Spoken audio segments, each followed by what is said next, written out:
કાગળ કાપડના ભંગારના ગોડાઉનમાં લાગી ભીષણ આગ, કલાકોની જહેમત બાદ આગ પર કાબુ મેળવવામાં આવ્યો। સુરતના લિંબાયત વિસ્તારમાં આવેલા કાગળ અને કાપડના ભંગારના ગોડાઉનમાં મોડી રાત્રે ભીષણ આગ ફાટી નીકળી હતી। ઘટનાની જાણ થતાં ફાયર વિભાગ ઘટના સ્થળે દોડી ગયો હતો અને કલાકોની જહેમત બાદ આગ પર કાબુ મેળવી લીધો હતો।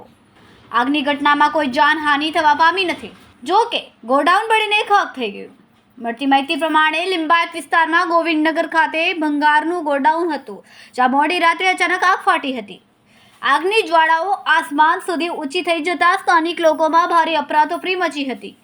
ભંગારના ગોડાઉનની આગની જાણ ફાયર વિભાગને કરવામાં આવી હતી અને ફાયરનો કાફલો ઘટના સ્થળે પહોંચ્યો હતો।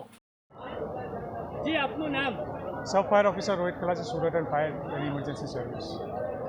કયો વિસ્તાર છે? શું ઘટના બની હતી? લિંબાયત ગોવિંદનગર ખાતે ઇન્ડસ્ટ્રીયલ એરિયામાં ભંગારનું ગોડાઉન છે રડ્ડીનું, એમાં ફાયર થયેલું હતું ને ફાયર થોડું મોટા પ્રમાણમાં હતું। આગ દૂરથી દેખાતી હતી, એટલે અમારે 4 ગેટની ગાડીઓ અહીંયા હાજર હતી। લગભગ 7 થી 8 ગાડીઓ હાજર હતી ને ખૂબ જ શોર્ટ સમયમાં અમે આગ ઉપર કાબૂ લઈ લીધો અને આજુબાજુ જે ખાતાઓ છે એમને બચાવી લીધા છે। ગોડાઉન સંપૂર્ણ નાશ થઈ ગયું છે, પણ આજુબાજુના ખાતાઓ અમે સહી સલામત બચાવી લીધા છે। આગ લાગવાનું કોઈ કારણ છે? કારણ હજુ જાણવા મળ્યું નથી।